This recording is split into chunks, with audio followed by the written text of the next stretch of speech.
देखो इसमें 11 number question है। 11 के इसमें 6 को क्वेश्चन दिया हुआ है, जिसमें से हम 2 क्वेश्चन को लिखे हैं और 6 जो क्वेश्चन है ना 2 ही टाइप का क्वेश्चन है। इसमें क्वेश्चन देखो, पहला क्वेश्चन है कि जांच करें कि क्या n बिलोंग्स टू n के लिए 15 के घात n का इकाई अंक शून्य हो सकता है। या देखिए दूसरा क्वेश्चन है, इसमें जांच करें कि क्या किसी प्राकृत संख्या n के लिए 24 के घात n का इकाई अंक 5 हो सकता है। इसमें यही 2 टाइप का क्वेश्चन है, जो 6 क्वेश्चन दिया हुआ है 11 का, 6 में यही 2 टाइप का क्वेश्चन है। हो सकता है कि इकाई अंक 0 कह दे और इकाई अंक 5 कह दे। बात समझ में आया कि नहीं? लेकिन n के मान इसमें जो होगा प्राकृत संख्या होगा 1 2 3 4 इस तरह होगा, और कोई संख्या के घात दे दिया तो 0 कब हो सकता है और 5 कब हो सकता है, हमको यही इसमें समझना है। देखिए मान लीजिए कोई संख्या है, कोई संख्या के अगर गुणनखंड करेंगे, क्या करेंगे हम? गुणनखंड। और गुणनखंड में 2 तथा 5 हो, 2 तथा 5 हो, तब इसका इकाई अंक 0 होगा, इकाई अंक 0 होगा।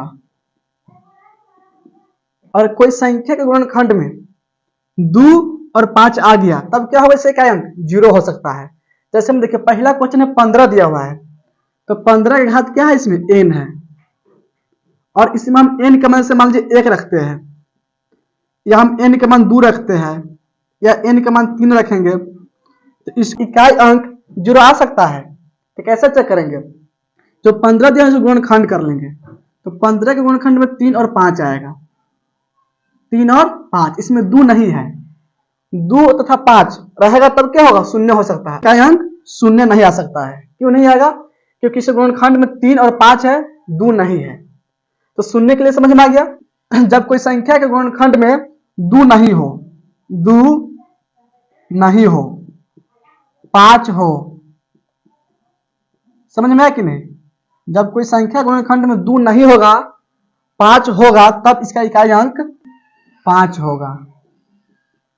तो इकाई अंक 5 कब होगा? जब कोई संख्या के गुणनखंड में 2 नहीं हो, क्या होना चाहिए? 5 होना चाहिए। अगर 5 है, 2 नहीं है, तब क्या होगा? इसका इकाई अंक 5 होगा। जैसे में देखिए, जैसे मान लीजिए हम लिख दिए 15, इसका घात n है, n का मतलब हुआ कोई प्राकृत संख्या होगा, 1 2 3 4 5 कुछ भी ले सकते हैं। तो इस 15 गुणनखंड कीजिए, इस गुणनखंड में क्या है? 3 और 5, इसमें 2 नहीं है, 2 नहीं ना है। जब 2 नहीं होगा, समझ में आया कि नहीं? 5 है, तब इसका इकाई अंक 5 होगा, 5 होगा। अगर 2 और 5 दोनों आ गए, जैसे मान लीजिए हम लिख दिए 20, 20 के घात लिख दिए n, n के मतलब इसमें घात हो गया। जैसे मान लीजिए 1 2 3 4 कुछ भी ले सकते हैं, क्योंकि n इसमें दिया कि प्राकृत संख्या है। अब देखिए इस गुणनखंड में 2 फिर 5, इस गुणनखंड में क्या है? 2 और 5 है, क्या है इसमें? 2 और 5 दोनों है, इसलिए इसका इकाई अंक क्या होगा? 0 होगा, 0 होगा। बस इसी को हमको इसमें लिख देना है। बात समझ में आया कि नहीं? और 11 के 6 क्वेश्चन दिया हुआ है, और 6 जो क्वेश्चन 2 ही टाइप के क्वेश्चन होगा कि इकाई अंक 0 होगा, नहीं तो इकाई अंक 5 होगा। अगर इस दोनों क्वेश्चन हम समझ लेते हैं तो इसमें 6 क्वेश्चन को हम बना सकते हैं। तो इसमें हम 2 ही क्वेश्चन बतलाएंगे, अगर समझ में आ जाएगा इसके आगे वाला क्वेश्चन बना लीजिएगा। देखो पहला क्वेश्चन इसमें जांच करें कि क्या n बिलोंग्स टू n के लिए 15 के घात n का इकाई अंक 0 हो सकता है। हमको बतलाना है कि 0 हो सकता है या नहीं हो सकता है। इसमें लिख लेंगे, माना कि a बराबर 15 के घात n।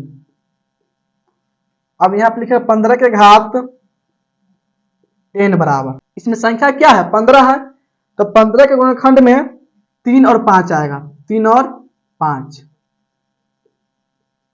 यहाँ पे लिखेंगे n के किसी भी मान पर, किसी भी मान यानी कि प्राकृत संख्या लेना हमको, समझ में आया कि नहीं? किसी भी मान, इसमें क्या होगा? प्राकृत संख्या यानी कि 1 2 3 4 लेना है। तो n के किसी भी मान पर 15 के घात n में 3 और 5 गुणनखंड होगा। देखो 15 घात n है और हम 15 गुणनखंड करते हैं तो इसमें 3 और 5 आएगा। और n की घात कुछ भी लेते हैं, 1 लिखते हैं, 2 3 4 5, तो भी इसमें क्या आने वाला है, 3 और 5 ही आने वाला है। तो 3 और 5 इसमें आ रहा है और इसमें हमको बतलाना है कि शून्य हो सकता है कि नहीं। तो शून्य होने के लिए क्या होना चाहिए, 2 तथा 5 होने चाहिए गुणनखंड। और 2 तथा 5 है तब क्या होगा, शून्य होगा।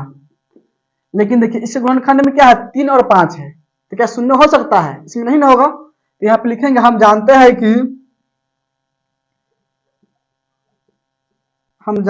कि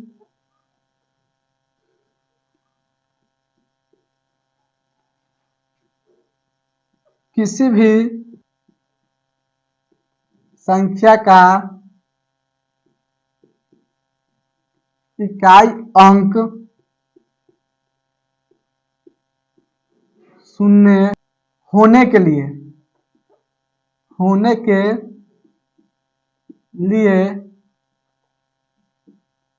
उस संख्या के गुणनखंड में 2 तथा 5 होना चाहिए, जो कि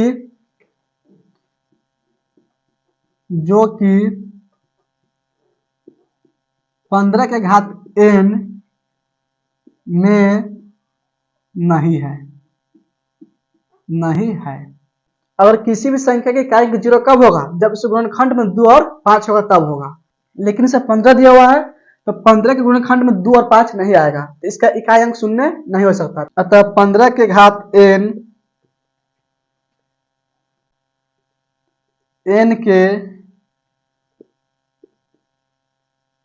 कोई भी मान पर इकाई अंक शून्य नहीं होगा। बस इतना ही इसमें को लिख देना है। तो इसमें जगह पहला का आंसर। तो इस तरह जितना भी क्वेश्चन है इकाई अंक शून्य के लिए इसमें तो बन जाएगा। इसको दूसरा क्वेश्चन बतलाते हैं। दूसरा क्वेश्चन जो है इसमें इकाई अंक 5 हो सकता है, इसके लिए बतलाते हैं। तो इसको नोट कीजिए, इसका दूसरा क्वेश्चन बतलाते हैं। पहला क्वेश्चन इसमें समझ में आ गया। अब दूसरा क्वेश्चन है।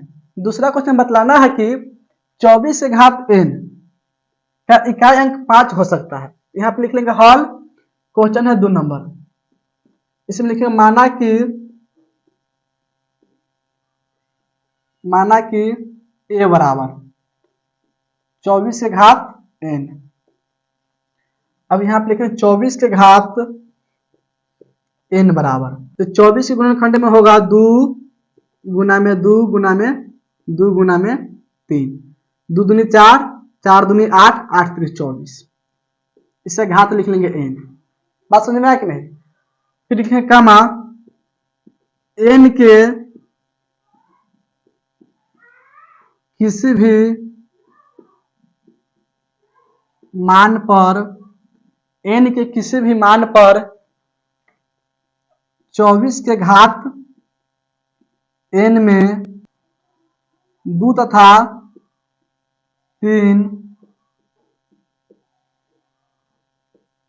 गुणनखंड होगा। 2 तथा 3 गुणनखंड होगा। बात समझ में आया कि नहीं। तो इसमें 24 के घात n दिया हुआ है और हम 24 के गुणनखंड करते हैं, इसे गुणनखंड में क्या होगा, 2 और 3 आ सकता है और इसका इकाई अंक 5 होना चाहिए। तो 5 कब होगा, जब उसे गुणनखंड में 5 आना चाहिए। बात समझ में आया कि नहीं। और गुणनखंड में 5 आया तभी क्या होगा, इकाई अंक 5 हो सकता है। तो 24 के गुणनखंड में 5 नहीं है, 2 और 3 है, इसलिए इसका इकाई अंक 5 नहीं हो सकता है। यहाँ पे लिखेंगे हम जानते हैं कि किसी भी संख्या के इकाई अंक 5 होने के लिए 5 होने के लिए उस संख्या के गुणनखंड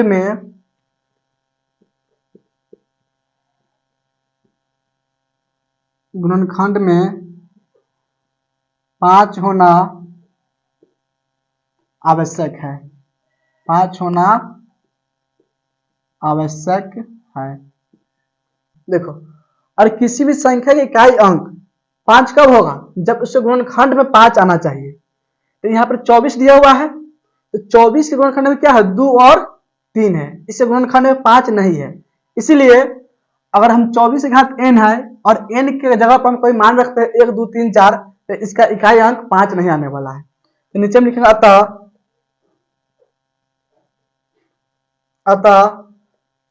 24 के घात n में n के किसी भी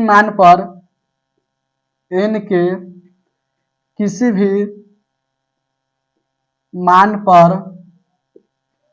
इकाई अंक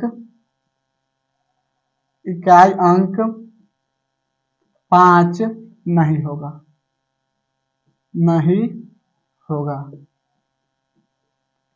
समझ में आया कि नहीं? तो जगह दूसरा के आंसर 11 इसमें 6 क्वेश्चन दिया हुआ है और 6 क्वेश्चन में यही बतलाना है कि इकाई अंक 0 हो सकता है या इकाई अंक 5 हो सकता है। समझ में आया कि नहीं? तो 2 क्वेश्चन समझ में आ गया। इसी तरह से 6 क्वेश्चन बना सकते हैं।